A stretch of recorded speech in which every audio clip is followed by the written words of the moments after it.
todo mundo conhece, todo mundo passa ou passou por essa rua da Bíblia, e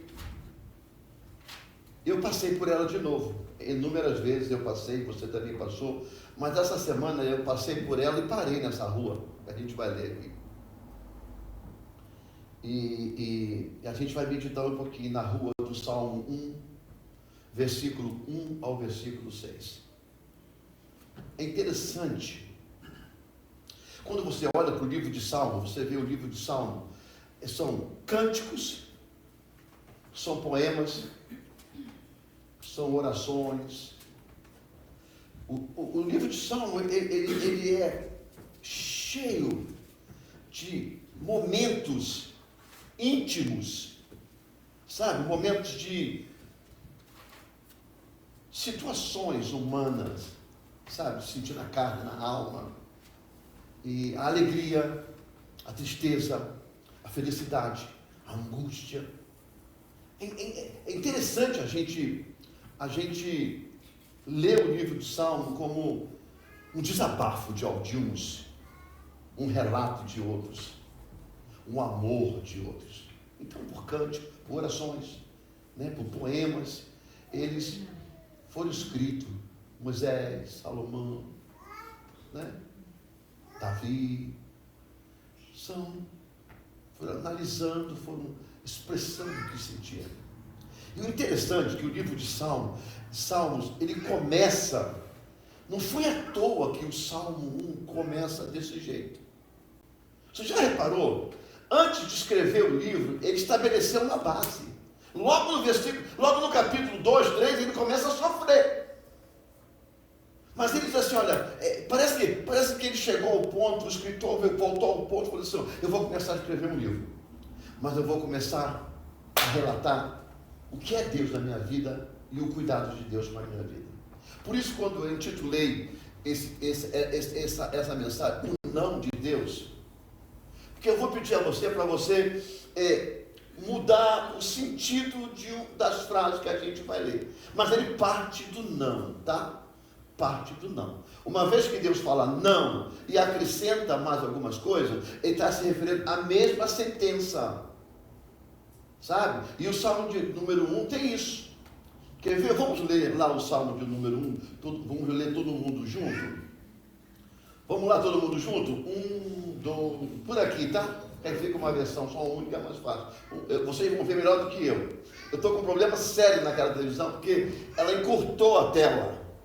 Ficou uma taxa preta embaixo, então a letra ficou menor. Aqui, se eu não enxergar aqui, eu não preciso de óculos, eu preciso de olho, né? Um dia antes da gente entrar no sério das coisas, tinha uma campanha na rádio evangélica, que quem respondesse alguma coisa ganhava um óculos, né? Um óculos de grau, dependendo do grau que a pessoa queria. E a senhora ganhou, aí a filha ligou para dar o testemunho. Ai, que maravilha, minha mãe precisava, minha mãe não estava nem enxergando o ônibus.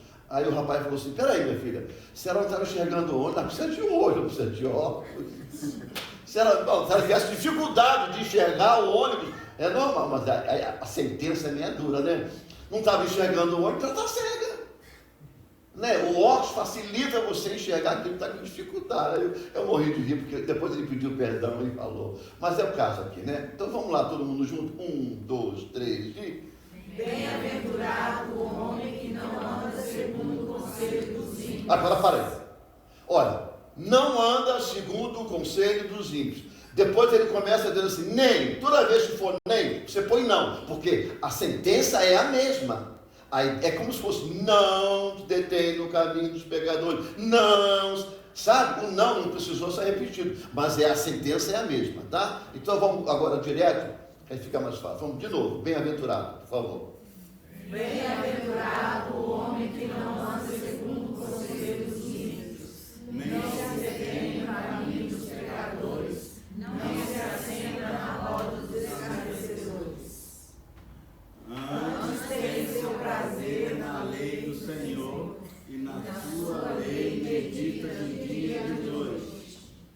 Pois será como a árvore plantada junto a ribeiros de águas, a qual dá o seu fruto no seu tempo, as suas folhas não cairão,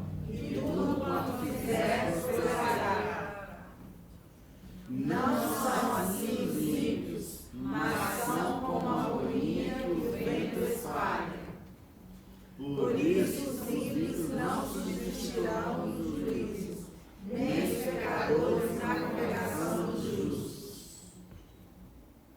Porque o Senhor conhece o caminho dos justos, porém o caminho dos ímpios perecerá. Tem 6 nãos nesses 6 versículos. 6 nãos. Se você considerar o nem, não. Porque não muda o sentido. Você poderia dizer nem se assenta, não, e nem, porque já vem com um advérbio, né? Dizendo assim, não. Sabe, um advérbio de negação, dizendo, não se assenta, não, e também não se assenta, nem se, e começa. O salmista, ele começa colocando esse salmo bem explicado, porque ele relata 2 pessoas. Ele relata 2 pessoas, o justo e o ímpio. Ele diz o que o ímpio faz e o que o justo tem que fazer. É incrível, porque ele está falando de pessoas que ele ainda não tinha passado pelo que passou. Ele está dando ele falou assim, vamos formar um grupo? Na minha mente, eu pensei, essa revelação que veio na minha mente. Vamos formar um grupo? Vamos. Então tá, eu vou formar um grupo, nesse grupo vai ter ímpio e justo. Agora eu vou dar o direcionamento do ímpio, eu vou dar a definição do ímpio e vou dar o direcionamento do justo. Essa é a história desses 6 versículos do Salmo de número 1. Então ele começa a relatar as coisas da seguinte forma, justamente para isso, sabe? Ele começou muito bem, esse salmo, muito bem colocado, sabe? Porque o que é o ímpio? Quem é o ímpio? O ímpio é aquele que escolhe o caminho da desobediência. Como é que eu vou dizer isso? Olha aqui, eu chego para você, veja bem, eu chego para você e falo o seguinte, olha aqui, ó, essa aqui é a lei do Senhor. Aí você traz para o Novo Testamento. Esquece às vezes, deixa um pouquinho o Antigo Testamento, porque o Antigo Testamento ele é pesado, não é verdade? Ele é um relacionamento direto, Deus e o homem. Aí quando você vem para Jesus já é mais suave. Porque Deus, nas dispensações, a gente vê como Deus trabalhou e o homem pecou em todas elas. O homem caiu em todas elas. Agora nós estamos na dispensação da graça, nós estamos na graça. A graça ela é mais suave. Por quê? Porque Jesus veio, nos amou e se colocou como intermediário entre nós e o Pai. Então você pega o Novo Testamento e começa a falar para ele o que Jesus fez. Explica para ele em palavras pequenas, rápido, um resumo, bem resumido, e explana para ele o que é vida, o que é vida eterna, o que é condenação, o que é a salvação. Aí no final você fala assim, entendeu tudo? Entendeu? Fala para mim o que você entendeu. Ele repete tudinho para você. Aí quando você termina, ele fala assim, você quer aceitar esse Jesus como seu Salvador? Não é a igreja, é Jesus. Ele fala assim, não, estou indo. Entendeu? Por que é o ímpio? Porque ele é desobediente. Essa aqui é a lei, essa aqui é o caminho. Sabe aqueles filhos que você fala, não faz. A gente chama de tolo, desobediente. É isso que a Bíblia diz sobre o ímpio. É aquele que conhece, mas não faz. Não quer fazer. E aí caminha. Agora, a gente vem pelo justo. O que é o justo? É o que escolhe o caminho da obediência. A minha virtude, a nossa virtude, quando fala a minha, do ser humano, a virtude do ser humano, que é justo, ele obedece. Se atentamente ouvir a Deus, os mandamentos seus, obedecer. Não é o que a música diz? O Senhor teu Deus te exaltará sobre todas as nações. Quando a gente olha para isso, a gente vê que existe uma diferença muito grande. Muito grande. E é isso que a gente vai entrar nessa manhã. Porque às vezes a gente peca por decisão própria e quase se iguala ao ímpio. Vamos orar em nome do Senhor Jesus? Pai, nós te damos graças nessa manhã. Te louvamos. Te bendizemos o teu santo nome. Ó Deus, fale conosco. Me ajuda, Senhor. Me ajuda a trazer a tua mensagem de tal maneira que facilite os corações, ainda o meu também, a entender a tua voz, a tua palavra, o teu segmento, e que a gente possa caminhar, ó Deus, de uma forma diferente a partir dessa manhã, porque o que temos para essa manhã é algo que não vai ser falado na próxima vez que estamos juntos, porque as bênçãos do Senhor se renovam a cada dia. Obrigado por esse maná nesta manhã, em nome de Jesus. O justo, ele escolhe a vida com Deus. O ímpio não escolhe a vida com Deus, é sem Deus. O Salmo de número 1, irmão, ele é uma avenida. O Salmo de número 1, porque toda a palavra de Deus, ela é reta. A palavra de Deus não tem caminhos, ela é reta, sabe? Caminhos paralelos, não, ela é reta, mas não é reta. É começar e terminar. Então, o Salmo de número 1, como toda a palavra de Deus, ela é reta. Só que na avenida do Salmo de número 1, existe um desvio, sabe? Ela dá uma dividida, sabe como você pega aquela estrada, chega no final, ela tem uma saída para pegar um retorno, para poder pegar o outro lado? É justamente isso. Então o que acontece? Você sabe que essa avenida aqui, de Salmo número 1, ela vai te levar aonde você quer chegar. Só que no meio do caminho você ouve um conselho, é aí que mata isso. Você ouve um conselho e aí você pega a saidinha da direita. Aí você roda no anel que chama no Brasil, é anel, né? Rodoviário, né? O anel rodoviário que sai da pista. E aí quando você tenta voltar para a pista, você pode até voltar para a mesma rua de Salmo, mas sentido contrário. Sentido daqueles que estão se afastando da palavra de Deus. Esse é o Salmo de número 1. Quando o justo atravessa um problema, Deus está com ele, querido. Nós não temos nenhum texto bíblico que diz que nós aceitarmos Jesus, a gente vai se tornar milionário, ricos de bênção. Não existe um texto.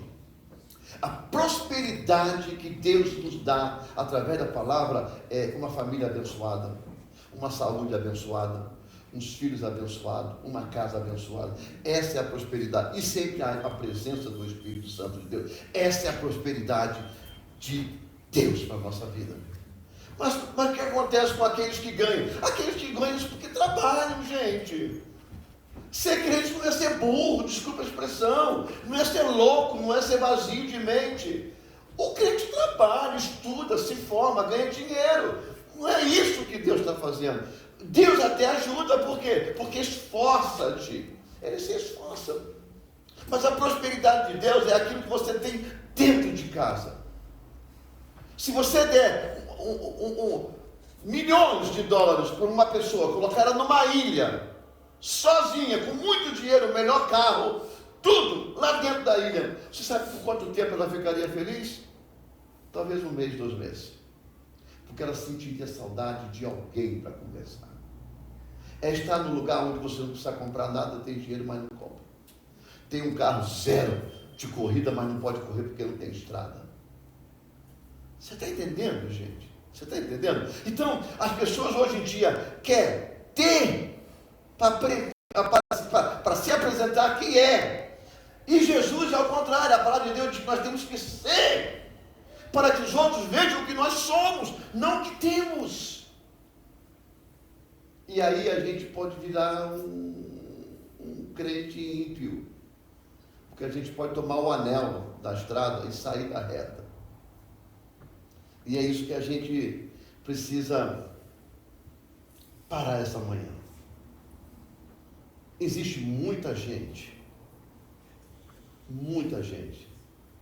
distante de Deus, dentro da casa de Deus. Existe muita gente que vem à casa de Deus com medo do inferno. Somente isso. O pavor do inferno. Porque se não fosse a investida do diabo, e ele sabe que o diabo vai devorar mesmo, e devora, eles não estariam na casa de outros. E os que estão fora da casa de Deus já estão deixando de acreditar que até diabo existe. Tem gente que não acredita que existe o diabo, que o diabo é uma ficção, é uma imaginação da Bíblia para poder prender as pessoas na igreja. E aí a gente vai discutir isso quando todo mundo estiver diante de Deus. Porque olha aqui, irmão, olha aqui. Por mais que Deus tire senso nosso de marido e mulher, pai e filho, filho e pai, Deus não vai tirar o teu senso do que você falou e fez. Por quê? Porque a palavra de Deus diz que nós daremos conta das nossas obras que fizemos e de toda a palavra torpe que sai das nossas palavras. Como é que a gente vai dar conta? Ei, você está sendo julgado por essas palavras. Vai. Eu não sei se vai abrir um telão grandão assim, eu não sei como é que é no céu, eu não tenho ideia, nunca fui lá. Tem gente que tem a divina revelação do céu e tem gente que tem a divina revelação do inferno. Eu não sei que divina revelação do inferno, eu não sei o que o inferno tem de divino. Do céu eu não posso juntar, mas coisa com o divino para mim é coisa suprema. Mas do inferno eu não sei. Aí vai vir todas as minhas palavras e as minhas atitudes. Aí nós seremos julgados. Então eu quero pensar a você que a gente precisa dar uma parada e ver o que é que faz, o que é que nós estamos fazendo. Quem somos nós dentro da igreja nos dias de culto? Quem somos nós dentro da igreja nos dias de culto? A primeira observação que a gente vai adquirir nesta manhã é que, quem está com a Bíblia na mão, abre para mim lá no Salmos 1:1. Lê para mim o primeiro versículo. Bem-aventurado o varão que não anda segundo o conselho. Para. Lê para mim mais devagar essa primeira sentença. Bem-aventurado. Bem-aventurado o varão que não anda segundo o conselho dos ímpios. Isso, põe um sinal de parada de sentença. Bem-aventurado o varão que não anda segundo o conselho dos ímpios. A quem você tem pedido conselho? Você já reparou que tem gente que às vezes prefere ter conselho do mundo do que procurar conselho dentro da igreja? Porque eles acham que as pessoas dentro da igreja são ignorantes, não conhecem, não sabem, não podem ajudar em nada. Eu tenho que procurar lá fora. Tem pessoas que são assim. Eu digo uma coisa para você. Eu tenho aqui, como eu sou mais antigo dos que estão aqui da igreja, digo antigo no país, às vezes tem coisas que eu não sei, eu pergunto, aqui dentro eu pergunto. Lá fora, eu não tenho contato com muita gente. Eu conheço muita gente. Aliás, tem gente que me conhece e eu não conheço. Eu vou na padaria e o pessoal, pastor Labriola. Eu digo, gente, da onde é? Aqui dentro, né? O Little May fala, mas da onde é? Eu digo, rapaz, quanto tempo? Eu já jogo essa, porque eu não me lembro. Mas eu quero ser agradável. Então, tem pessoas que me conhecem, eu não conheço. Tem pessoas que eu conheço, ela também me conhece. Mas, gente, se você tem pessoas dentro da igreja, por que buscar fora coisas que você tem interesse de saber se alguém pode te ajudar? Me diga um exemplo de uma coisa que você precise. Eu estou falando coisas regulares. Não estou falando da sua vida íntima, nem da minha. Coisas regulares. Se você pede conselho a alguém, é coisa que você não sabe por quê. Não é porque você é ignorante, não é porque você... é porque você chegou num país que não é o seu. Você quer saber normas, você quer saber contexto, você quer saber direcionamento. O que você vai fazer? Vou procurar alguém que está aqui há mais tempo. Não é verdade? Às vezes a gente dá um conselho, mas a pessoa vai lá fora, procurar lá fora, para ver se converte, se bate ou não. Aí eu fico pensando, por que eu tenho que ter um conselho do ímpio? Se eu posso ter o conselho de quem professa o mesmo Deus que eu professo. A gente, irmão, tem o hábito de procurar pessoas igual a nós. Sabe, as pessoas iguais, elas se atraem no procurar. Deixa eu dizer uma coisa para você. Muitos anos atrás, nós tínhamos aqui um grupo grande de jovens, muito grande. Eu tinha problemas seríssimos. Eu padeci no meio daquele jovem. O Odair sabe disso. Eu padeci, porque era difícil controlar todos eles. Aqui dentro, lá fora, impossível. Pai diferente, endereço diferente, lugar diferente, escola diferente. Você imagina, às vezes você tem 2 filhos, é difícil de controlar lá fora os 2. Imagine 80, 60 pessoas. A nossa igreja era de 200 e poucas pessoas. A maioria tudo criança, tudo jovens. As mães queriam que eu controlasse as filhas.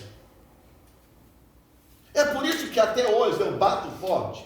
Por quê? Porque tem pessoas que acham que vai trazer os filhos para aqui, para a igreja, apenas no domingo, que o departamento infantil ou adolescente, que trabalha em média de 45 minutos, 1 hora, na semana, num dia, vai dar conta da educação, da salvação, da transformação dos filhos que passam 5 dias na escola, estudando. Quantas horas uma criança, quantas horas o Samuel fica na escola, desde que começa as aulas e termina? 7h30 às 2h. 7h30 às 2h, quantas horas são? Desculpa a minha tabuada, minha calculadora. 7 horas. Quem tem? José Pedro. Quanto o José Pedro passa na escola? Quase 6 horas. Então vamos botar 6. Fora o tempo de banda das outras atividades. Aí tem as atividades extras, né? Vamos botar 6 para os 2 níveis, né? Acredito que o Miguel e o Davi vai por aí, porque escola é escola. 6 horas. 6 vezes 5, 30 horas, porque são 5 dias de aula. 30 horas. Quem está em desvantagem? A igreja de domingo, com 40 minutos, 1 hora. Vou botar 1 hora para ser abusado, né? Você é ousado, 1 hora. Mas não é 1 hora, é menos que 1 hora. Para dar conta da salvação dos seus filhos. Não dá. Mas a igreja tem que ser voltada para o departamento infantil e adolescente, ter atividade para manter um dia. 40 minutos. E o que eles fazem? 5 dias. 6 horas por semana. E além disso, o que eles fazem depois? 6 horas. Então, eu só quero parar para poder trazer para vocês, porque se a gente não se assentar no conselho dos justos, a gente não vai ter conselhos justos para os filhos se formar filhos justos. Se a gente se assentar no conselho dos ímpios, a gente vai observar e absorver conselhos ímpios para formar filhos ímpios. O que traduz em português, que você está falando em árabe.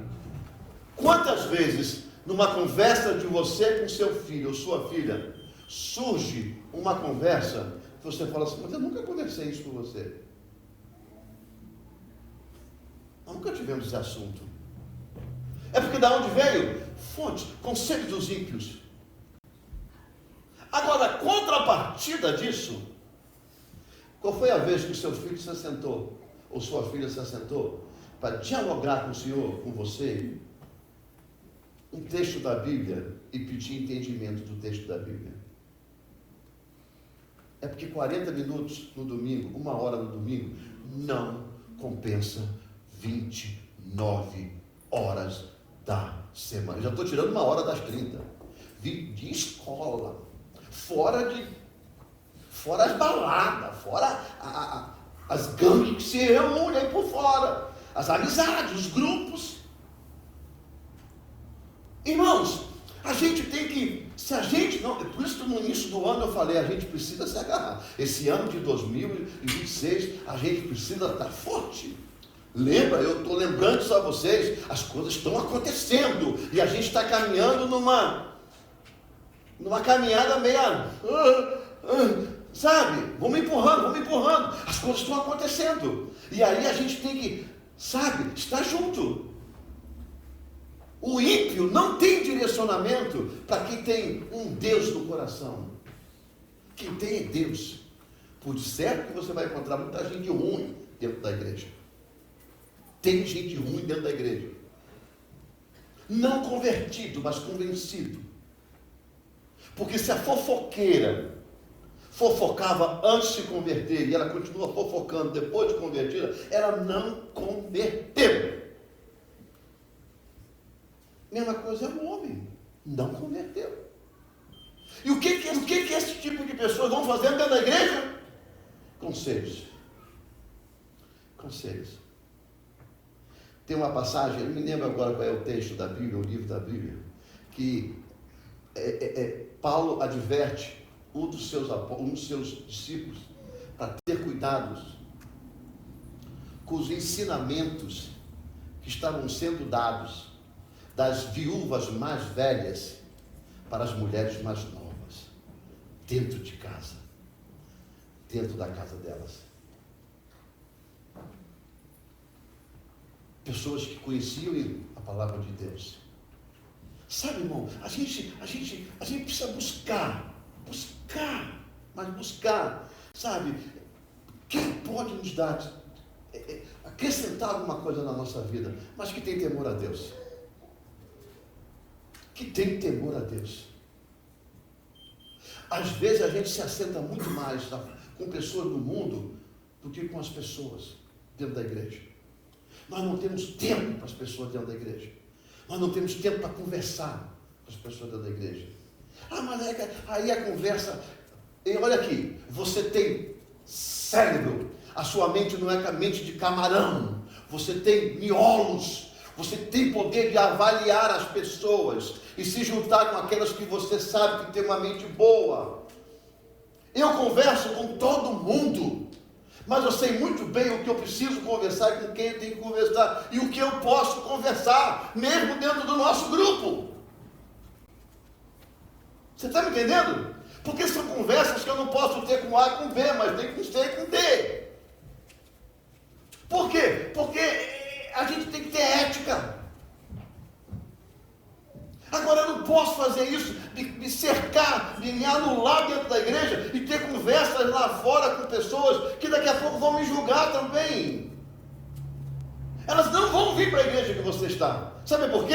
Porque ele vê que você não tem ligação nenhuma. Você busca neles, ou eu busco neles, conselhos com coisas que você podia buscar em Deus dentro da igreja. Meu Deus, o que nós fazemos aqui todo domingo de manhã? É ouvir um segmento de Deus, é um conselho de Deus para a nossa vida. Eu não posso tomar decisão da minha vida.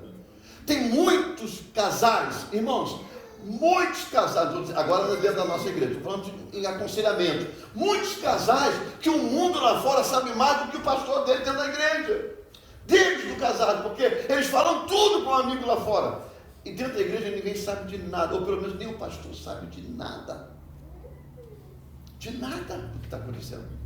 E o pior, que eu digo para você é o seguinte: sentar seguir conselhos do ímpio. Você já viu quantas pessoas sabem de tudo? Você conversa um problema com ela, ela tem solução para tudo na sua vida. Ela não tem para dela. Para dela não tem. Porque ela vive um problema, ela não corrige. Mas na sua ela tem solução, ó. Está lá. Mas para a sua, para dela não tem. Isso é ímpio. E a gente está assentado na mesa, ouvindo esses conselhos. Pior que seguindo.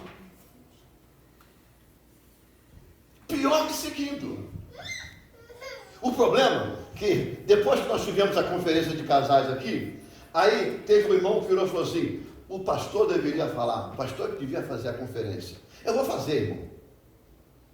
Mas aquele que vier aqui não vai ficar com raiva de mim, não. Porque eu vou entrar no profundo das coisas. Eu vou abrir o bocão mesmo. Não contando o problema dos outros, mas os costumes que precisam ser quebrados. Fala, Deus. Os costumes precisam ser quebrados. Sabe por quê? Porque o problema é que eu sei de muita coisa, por isso que eu não gosto de falar, por isso que eu trago gente de fora, porque fica, né? Não sou eu, mas eu também não conto para ninguém. Meu irmão, eu tenho um hábito muito bom, eu guardo as minhas coisas. Eu nunca tive problema na igreja, de alguém dizer, mas foi o pastor que falou. Eu guardo a minha ética. Mas eu gosto de trazer alguém de fora, porque quando alguém de fora, eu fico ali escutando, eu digo, meu Deus, tomara que eles entendam que não foi eu que falei, porque vai lá na ferida. Agora, quando for eu vou ser como um pai. Um pai que sempre tem que corrigir o que eu sei. E eu vou ter que corrigir o que eu sei. E aí, não sei se vão gostar. Por quê? Porque vai ser um conselho duro, mas é verdade. É melhor você aconselhar duro do que matar a criatura enforcada de raiva. É melhor você aconselhar duro. Porque Deus nunca aconselhou ninguém quando as coisas estavam erradas com voz mansa. Ele sempre dava duro. E quando repetia, matava. Quando repetia, matava. Porque sabe que a raça era ruim e não ia melhorar. Então, quando a gente olha para esse contexto de conselho, eu acho que você pedir conselho a alguém, você tem que olhar o fruto de quem você pede conselho. Ah, não, mas peraí, mas a pessoa com quem eu converso é uma pessoa que é formada nisso, tem uma casa aqui, um trabalho nisso, é uma pessoa que tem um posicionamento bom, mas e Deus? Nós estamos falando de Deus, não estamos falando de prosperidade, bem materiais. Porque se você vai pedir conselho a quem tem bem materiais, tem que ser conselho para ganhar dinheiro, porque ele sabe. Mas de Deus eu não sei se sabe. Nós estamos falando de vida com Deus. Se eu tiver que pedir um conselho para poder fazer uma parede, que eu já estou nessa luta, eu vou conseguir um dia levantar uma parede, a quem que eu vou aqui na igreja? A quem levanta a parede. Ou eu vou pedir agora a Lília para me ajudar a fazer a parede vai cair em cima dele e vai matar nós dois. Por quê? Porque ela limpa a casa que nem eu. Ela não sabe levantar uma parede. Pô, ela pode até me ajudar a levantar, mas cortar as madeiras não, também não sei. Se for parede de bolo, dá certo. Porque a gente vai cometer erros e erros. Irmãos, isso acontece dentro da igreja. E é por isso que o salmista já começou os salmos já baseado nisso. Espera aí, se você crê em Deus, aconselha-se com quem? Com Deus. Não seja errôneo. Busque com quem te aconselha. O problema nosso é que você não escuta a voz de Deus, mas não vai escutar a voz de Deus como você escuta a minha. Você pode até fazer isso, porque Deus faz tudo. Bota pedra para falar, né? Bota um animal para falar, uma série de coisas. Eu sei disso, mas passou, querido. Essa fase passou. A fase agora, depois de Jesus, é o Espírito Santo de Deus que habita em nós, que fala. É uma vozinha que está aqui dentro, na nossa mente, que nos incomoda. Está errado, não é bom. Sabe aquele negócio? Eu estou com um pressentimento. Olha, crente não tem pressentimento. Pressentimento vem do diabo. Pressentimento só vem para coisa ruim. Pode contar. O pressentimento só encosta em você para te lançar dúvida, questionamento. Deus encosta em você, não. Deus está em você para lhe trazer consciência do que é certo. Deus não traz dúvida. Deus traz certeza. É por isso que eu digo, esse é o conselho que a gente tem que procurar. O segundo posicionamento que a gente encontra, põe para mim o versículo 1. Versículo 1. O problema é esse. Olha, bem-aventurado o homem que não anda segundo o conselho dos ímpios. Agora vem o segundo personagem.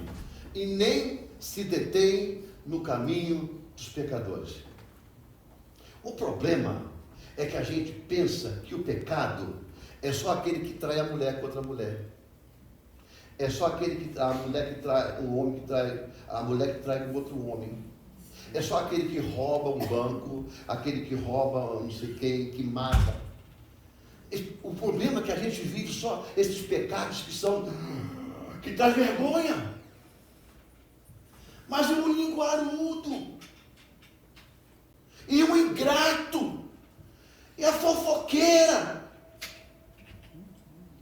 Entendeu? Os enganadores, os mentirosos. O problema, gente, é que a gente olha para a vida dos outros, aí a gente, está todo mundo uma família só, né? A gente olha para a vida dos outros, e aí quando acontece um furo, e fala assim, viu? É assim que vive, tem essa vida assim, faz aquilo ali, faz aquilo lá, é assim, não sei o quê. Mas esquece que pecado não tem tamanho, e nem tem nome específico. É pecado, é pecado. O que é pecado? Tudo que é contra a direção de Deus. Então roubar um banco, para a gente é uma vergonha. Roubar um INSS é outra vergonha. Mas roubar uma bala na loja é a mesma coisa. O peso é o mesmo. A mentira é o mesmo. Então a pessoa fala, o pecado, porque o filho do Aldair, ou a filha do Everton, ou o filho do Jéter, o filho do pastor, a filha do pastor. Ei, língua, olha para mim aqui, querido. E os céus? E você, querida? E a sua boca, seu pensamento? Mas eu não falo, minha boca é um túmulo, mas o seu olho é um inferno. Com o teu olho você fala mais do que com a boca. E a mente vira o caldeirão das três bruxas. E ali dentro você vai botando vida dos outros. Ali você vai botando opinião dos outros. Irmãos, ei. Quando o segundo personagem ele diz assim, olha, não se assente, não se detenha no caminho dos pecadores, é justamente isso, andar com quem você sabe que procede desse jeito. O que eu entendo que é difícil andar com quem não mente, porque todo mundo mente. É uma mentirinha com um leite condensado, é uma mentirinha com chantilly, é uma mentirinha com fel amargo, eu não sei. A mentira, ela é tão sutil que ela vai deslizando de uma forma. Toca o telefone, o pessoal olha, deixa eu dar uma tela. Às vezes toca a mensagem, I'm sorry, I cannot answer your phone right now, but if you leave a message, I call you back soon as possible. 3 dias. Mentiroso, enganador, falsário. Não é verdade? Sumo espaço. 3 dias? O que você fez? Foi internado nesses 3 dias? Foi preso? Roubado o telefone? São coisas, irmãos, que a gente sabe, se deter é você saber que é assim e continua andando. Continua andando. Minha mãe sempre dizia assim, no meu tempo, a coisa mais vergonhosa que acontecia era fumar maconha. No meu tempo de garoto, da rua. Então tinha uns elementos que a gente sabia fumar maconha. Por que minha mãe, mas eles jogavam bola com a gente? Eu nunca fui jogar bola, tá? Eu enganava, mas eu nunca gostei. Você não vai ficar chutando a perna dos outros e sair com o dedo esfolado, chutando paralelepípedo? Porque ele jogava no meio, num paralelepípedo, a gente não tinha campo, era no paralelepípedo. E descalço ali por cima. Pior é isso. Aí, a mãe dizia o seguinte, olha, se você não pode tirá-lo do grupo, pelo menos não se detém no caminho dele. Não faz o que ele faz. Acabou o jogo, toma seu rumo com quem você sabe que não faz. Mas quando você... O problema é esse, irmão. Olha aqui, o problema é esse. Você não bebe em bar. Você não vai em bar. Aqui não tem muita coisa disso, né? Porque os bares são mais fechados. Mas no Brasil, os botiquins são abertos, não é verdade? Pezinho lá de fora, o xadrezinho, a dama, né? Como é que tá o nome? O baralho. Tudo bem. É vida, é cultura, é contexto da época. Pá, tá lá. Mas aí você está numa mesa que tem uma rodada de cerveja na tulipa. Você não bebe, mas você está ali sentado no meio do pessoal. Aí você pede um guaraná e o cara traz a tulipa para tomar o guaraná. Aí você põe a tulipa, ele vem, toma o guaraná todinho, aí deixa lá, e quando você... Aí eu passo, vou dizer, por cerveja rodou. Aí o que eu vou dizer para você? Eu vou dizer que eu te vi tomando cerveja com o grupo. Eu estou mentindo? Estou. Não estou mentindo? Não. Mas eu vi o que eu vi, mas não é verdade. Eu não me aprofundei para saber se é verdadeiro isso aqui da cerveja ou guaraná. Se deter no caminho é andar com quem você sabe que não faz as coisas certas, mas você se detém no caminho. E quem junta, o provérbio lá fora diz que os maus hábitos, a Bíblia também fala isso, né? Corrompe os bons costumes. O ativo faz a boca torta. Quem anda, isso não é Bíblia, isso já é provérbio popular. Quem anda com porco, farelo come. Sabe? Se a águia for criada no meio da galinha, no meio de galinha, daqui a pouco ela não voa mais. Vai comer olhando para o chão. Mas a galinha pode ser criada no meio da águia, que ela nunca vai voar à altura que a águia voa. O que você quer dizer com isso? Você pode até, por condição, eu não sei, estar ali. Mas você não pode se deter no caminho, fazer as mesmas coisas.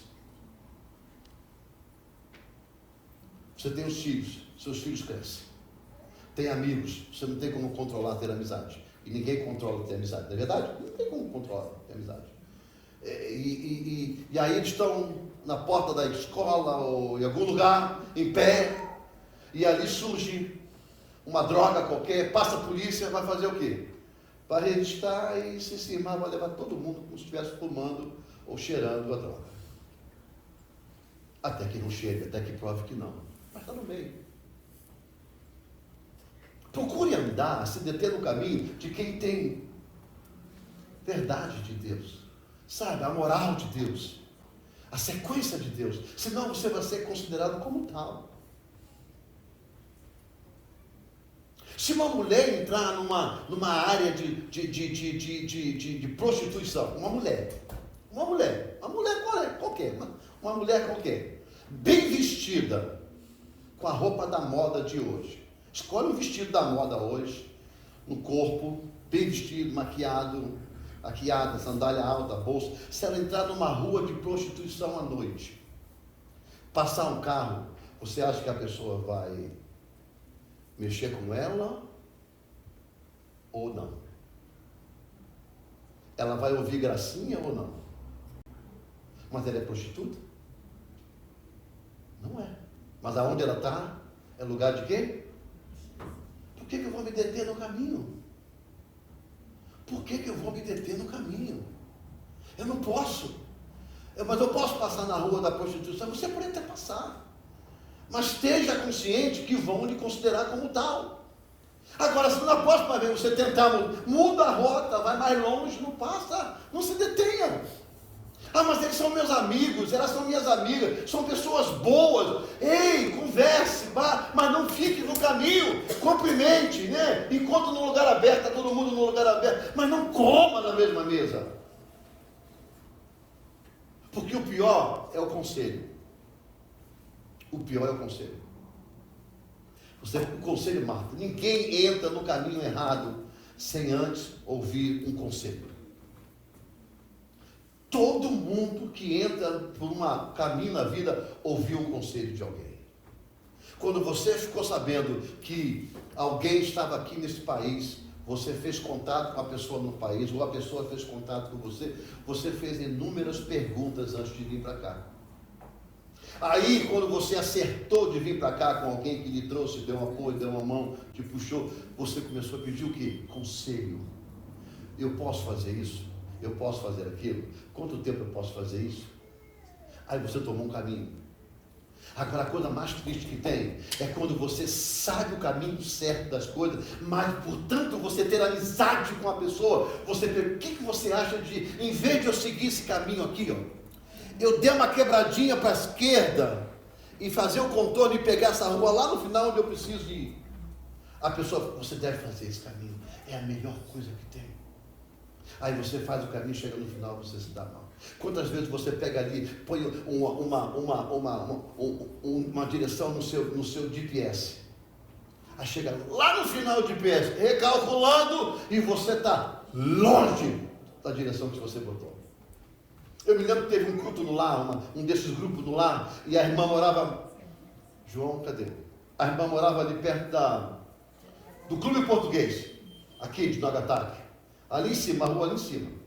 Eu moro a 200 metros na frente, ou 300 metros, da linha reta. Então, era sair da minha casa, passar pelo sinal, passar pelo português, subir a rua, chegar na casa dela, logo no início. Mas só como era a primeira vez, eu nunca tinha ido lá, botei o que no GPS. Você sabe aonde o GPS me mandou? Para Watertown. Eu não achei a rua, voltei para o caminho, e pega 8, sai da 35. Digo, gente, a mulher morava em Dockertown, como é que agora eu vou lá para Watertown, lá para dentro do... Aí parei e liguei. Aí a pessoa me aconselhou, não, é aqui, ó, sobe a rua. É desse jeito, irmão. Se deter e seguir conselho do ímpio, você vai para o lugar errado. De tanto você ter contato com pessoas que não estão em igreja no domingo, e elas fazem inúmeras, agora vai chegar a época do... A América é uma bênção. Você que está me ouvindo aí, aqui, o preço daqui é muito alto, você que está do outro lado. Quando é inverno é muito ruim de sair, porque é muito frio. Aí quando é verão é muito pouco tempo de trabalhar, eu preciso sair domingo. O domingo é o único dia que eu tenho livre para sair. E quanto mais você tiver contato com quem não tem compromisso com Deus, Ele vai te tirar você do caminho e vai te aconselhar o que é ruim. Vai. Porque olha aqui, ó, o que vem primeiro? Deus ou a família? Pode responder. Deus. O que vem primeiro? Família ou a igreja? Família. O que vem primeiro? O trabalho ou a família? E por que você não deixa o trabalho para sair com a família? O que vem primeiro? A igreja ou o trabalho? Cadê você? Eu não estou falando para você. Você não está pessoa. Você está entendendo? É desse jeito.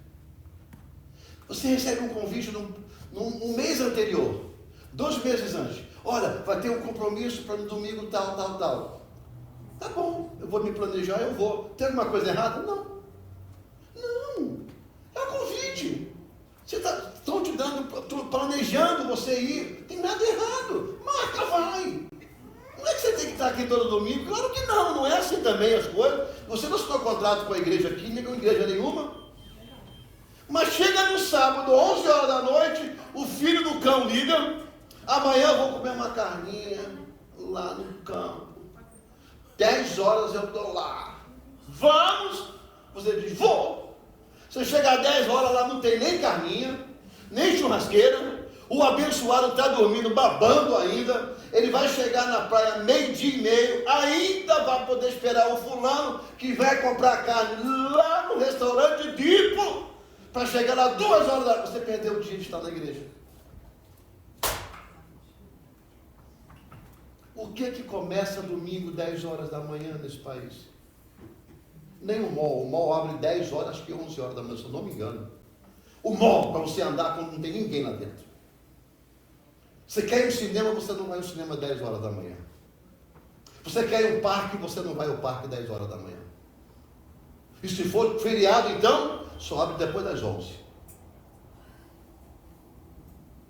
Eu estou aqui há muito tempo, gente. Não dá para me enganar muito fácil.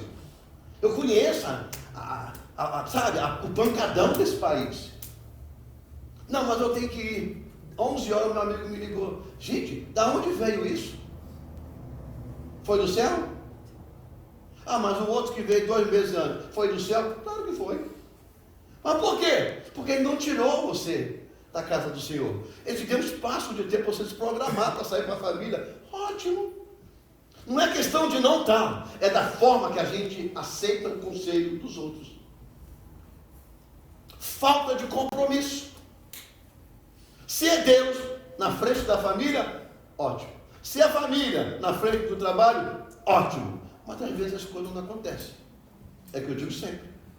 A gente deixa de estar no domingo, mas não para no sábado para poder sair com a família. Porque eu tenho que ganhar dinheiro. E quando você fala com os outros, é o conselho que os outros te dão. Vai no domingo. falta de compromisso com Deus. Eu estou dizendo isso, irmão, não é que eu digo sempre para você. A gente fala isso porque a gente sabe que as coisas acontecem. E eu não quero entrar por esse caminho porque não é a nossa visão dessa manhã. Não se assente na roda, não se assente no meio, não se assente na mesa, não se assente no grupo de escarnecedores, não se junte com quem não vale nada, irmão. Não se junte com quem não vale. Não abra a tua porta para encher a tua casa com gente que não vale nada. Não vai te somar nada, não vai te contribuir a nada, vai levar contexto ruim, vai levar comparação de mulher, de marido, para você que tem uma vida tranquila com a sua mulher e com seus filhos. Porque a mulher começa a comparar um com o outro, e começa a jogar o problema do marido para o outro. Quanto mais intimidade, mais elas falam de casamento. Minha mãe sempre disse que a minha melhor amiga, o meu melhor amigo vai ser o meu pior inimigo, porque ele vai saber tudo de mim, porque eu abro o bocão para contar. É por isso que eu tenho restrições, muita coisa. É se assentar mesmo. É se assentar. E a terceira pessoa que ele fala, não se detém no caminho do pecador e nem se assenta na roda dos escarnecedores. E aí eu quero terminar essa manhã. Começa o culto, a criatura chega naquela porta ali, mais tarde que todo mundo, senta, acaba o culto, abre a porta e some. Não tem uma comunhão na igreja, mas lá fora para com qualquer um para conversar. Tem mais amizade lá fora do que irmandade aqui dentro. É por isso que muitas das vezes a gente não traz ninguém para a igreja, porque as pessoas não veem ligadura, não veem ligação nossa com a casa do Senhor. Ah, mas não tem ninguém que me interessa. É impossível não ter. Você é que não quer ter. Tem sempre alguém agradável. Ah, mas não tem a cabeça que eu tenho. Nem todo mundo pôde estudar o que você estudou. Ninguém teve o privilégio de ter o que você teve. Mas uma coisa eu disse, ser humano tem pessoas boas demais. Pessoas que vão te ajudar quando você precisa. Talvez lá de fora não vai te ligar na primeira vez. Quando souber que você está mal, não te liga mais. Talvez aquele que é bem simplesinho, que você ignora dentro da igreja, se souber que você vai estar mal, ele vai ser o primeiro a bater na sua porta para te levar uma ajuda. A verdade todinha é essa. Se assentar é ter comunhão. É por isso que o salmista diz que Deus preparou uma mesa perante ele, na presença dos inimigos, ou seja, onde todo mundo sentou para poder ver a honra que Deus deu na vida de Davi. Eu estou dizendo isso para vocês, irmãos, porque esse salmo estabelece normas que a gente precisa estabelecer para a nossa vida. É por isso que a gente sabe, a gente sofre, porque a gente se assenta, a gente segue o caminho e a gente segue os conselhos. E a Bíblia é tudo isso. A Bíblia é o conselho de Deus. A Bíblia é o caminho de Deus. Sabe? E a Bíblia nos mostra a mesa onde Deus está sentado. Todos nós. Essa manhã eu gostaria que você pudesse pensar nisso que eu estou dizendo para você. Refletisse um pouco nisso aí. Sabe? Começa a olhar para as pessoas ao teu redor, dentro desse santuário aqui, onde você estiver, numa outra igreja, não sei. Começa a olhar e começa a dar valor às pessoas. Porque esse povo é o povo que você vai para o céu. Até Deus mover tudo. Se Jesus chegar hoje e você não morrer por morte fatal, de doença, é com esse povo que nós vamos para o céu. Talvez você tenha gente que te ama, mas que infelizmente não chega até a você porque você não dá espaço para isso. Os lá de fora te abraçam, te beijam, mas na hora que você sentir a ausência da mão de Deus, vai ser com os daqui que você vai buscar a oração. Porque Deus vai te trazer de volta aqui, para você entender que essa família te ama. Essa família é a família que preza pela tua vida, que ora por você. Como é que você sabe que ora? Porque eu oro por você. Eu amo você. Deus te ama. Essa casa te ama. Essa parte aqui é a tua família. Essa é a tua família. É por isso que Deus chamou, botou na cabeça e disse assim: estabelece essas normas a partir do primeiro, porque até chegar ao final, você vai entender que o bom é não se assentar, não andar, sabe? E não seguir os conselhos. Porque os bons, ele diz, olha, o bem-aventurado não é o que é milionário, o bem-aventurado é o que é feliz. Bem-aventurança é felicidade. Viu? Não é dinheiro, é felicidade. Agora, olha o que ele deixa para a gente com o justo, que para quem é justo. Põe para mim lá no 5, acho que é o 5 mais ou menos, que diz sobre...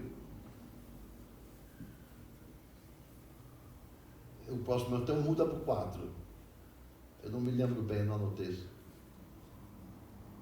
Vai voltando. Aí. Porque o Senhor conhece o caminho do justo, porém o caminho dos ímpios perecerá.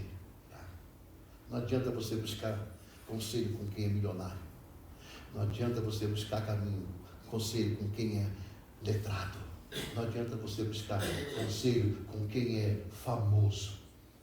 Não adianta. O que adianta é você buscar conselhos com Deus. Esse tempozinho aqui, ó, eu comecei a pregar, eram 10h40, mais ou menos 50 minutos. Esse tempo que você está aqui, no mundo espiritual, isso é uma vitamina, isso é como é que é o nome aquilo que papai comia, ficava forte? Um espinafre. Isso aqui é um espinafre espiritual. Não é que eu estou dando, não, é que Deus está dando para a gente. Deus está dando para a gente. Você vai ficar com os músculos desse tamanho. Você vai entender o que está acontecendo. Gente, deixa eu dizer uma coisa para você aqui agora.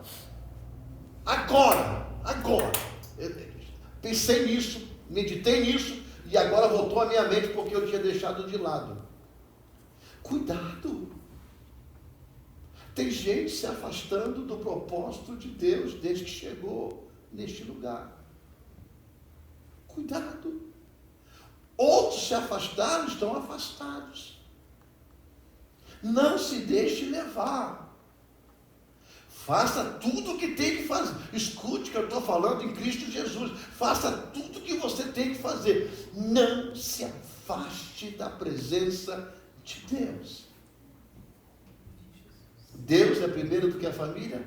Deus. Família vem na frente do trabalho? Família. Trabalho vem na frente da igreja? Errado. Mas se você depende, ponha. Mas uma coisa eu te digo, de Deus você não pode se afastar de maneira nenhuma. Administre a sua vida e se mantenha na presença de Deus. Porque esses anos todos que eu estou aqui, eu não me tornei rico, nem farto. Não comprei propriedades no Brasil. Eu comprei uma casa e já vendi também. E com o dinheiro de lá comprei meu apartamento daqui. Não moro em mansões, não moro em casa de 3 andares, piscina, já tive piscina, vendi tudo que eu não aguentei. Nada disso. Mas uma coisa eu sei. Isso aqui, ó, é reto. Os meus olhos é voltado para cima. Se eu morrer hoje, cumpri com a minha presença diante de Deus.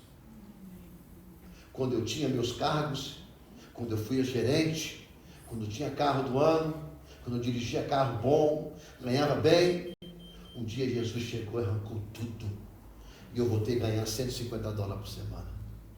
Você vive com $150 por semana de salário? Pagando casa, comida, luz? Não, também não vivi. Mas depois disso, o Senhor me restaurou tudo. Não fui mais gerente, não tive carro do ano, mas depois comprei carro, comprei casa e vivo simplesmente como todo mundo vive. Quem conhece a minha casa muito bem sabe como é que é a minha casa. Quem conhece a minha vida sabe a minha vida. Entendeu? Sabe como é que eu trabalho, sabe o que eu vivo. Mas uma coisa eu sei, minha consciência está limpa. E a minha alma está feliz com Cristo Jesus. É isso que me honra, é isso que me deixa feliz. Sabe? Pode contar, irmão. Dê honra a quem tem honra. Não ouça, não se assente e medita na lei do Senhor. Porque Deus tem a resposta certa. Quando ele diz, ó, será como... Escuta bem essa revelação. Olha aqui, ó. É isso que a gente não consegue meditar, mas tem que meditar. Será como uma árvore plantada. A árvore não nasceu pelo cocô do passarinho, nem pelo vento que soprou a semente. Não. Alguém plantou essa árvore na ribeira, aí pertinho, alguém plantou. Isso chama-se Deus no propósito da sua vida. Então, se a gente manter esse cuidado todinho, Deus vai te plantar, que já te plantou, na beira da ribeira, e as tuas folhas não vão cair, porque o vento não vai derrubar. O vento não vai derrubar. E aí vem, tudo que você fizer, não é riqueza, escute bem. Deus não promete riqueza para ninguém. Riqueza você tem que se esforçar para ganhar dinheiro. Mas Deus te promete uma vida tranquila, uma família tranquila, uma casa tranquila, comida na mesa, saúde, alegria e paz. Tudo que você fizer, prosperará. Que Deus abençoe a sua vida, a nossa vida, e que isso seja uma palavra para nossas vidas diariamente, que a gente possa meditar nisso tudo. Vamos ficar de pé nesse momento, vamos orar ao Senhor, em nome do Senhor Jesus. Vamos agradecer a Deus por esse momento. Vamos dizer ao Senhor, obrigado pela tua palavra, obrigado. Obrigado, Deus, por essa manhã. Oh, Deus, a gente precisa ouvir essas coisas, a gente precisa ouvir a tua direção. A gente precisa parar do que nós estamos fazendo, porque nós estamos saindo de uma preocupação após outra, de um problema após outro. Uma tarefa após outra. A gente não tem tido momentos de parar e meditar na tua presença. Pai, muitos de nós que estamos aqui, a começar por mim, temos uma semana agitada, temos que dirigir, temos que trabalhar, temos que dar conta para os nossos patrões de volta, temos que fazer coisa após igreja, após trabalho. A semana passa, às vezes não temos nem tempo de ler uma Bíblia, às vezes não temos nem tempo de orar. Quantos de nós não temos orado à noite? Porque, meu Pai, estamos cansados, estamos exaustos. Quantos de nós não passamos dias sem ler Bíblia? Tem gente, meu Pai, que tem meses que não lê Bíblia, não tem tempo, estão preocupados com uma série de coisas, e o dia seguinte está começando tudo de novo. Oh Deus, estamos sendo paralisados pelas obras do inferno, porque isso não provém de Deus. E o pior, que a gente só encontra pessoas que nos aconselham a ficar mais, fazer mais, comprar mais, adquirir mais e mais e mais e mais. E com isso nós vamos ficando parados. Estamos quase que inativos. Que essa manhã, meu Pai, o Senhor possa nos despertar de tal maneira que a gente seja incomodado, que os nossos olhos não pisquem à noite enquanto não abrir uma Bíblia, que os nossos olhos não, meu Pai, fechem de manhã no cansaço, sem antes a gente pegar um texto da Tua Palavra e meditar nele durante o dia, que os nossos ouvidos, ó Deus, venham ouvir louvores no meio do caminho até o nosso trabalho, que os nossos olhos possam ver que o Senhor continua sendo o mesmo Deus de ontem e de hoje e sempre será. Oh Deus, nos conserta, Pai, nos conserta. Não nos deixe ficar enganados e nem viver o encanto desse mundo. Que possamos ver justamente o que o Senhor tem preparado para nós. Porque nós vamos prosperar segundo a Tua vontade. Porque o Senhor nos plantou ao pé do riacho. E nós daremos nosso fruto na estação certa. Muito obrigado por essa manhã. Te agradecemos em nome de Jesus. Amém. Sente um pouquinho, nós vamos passar os nossos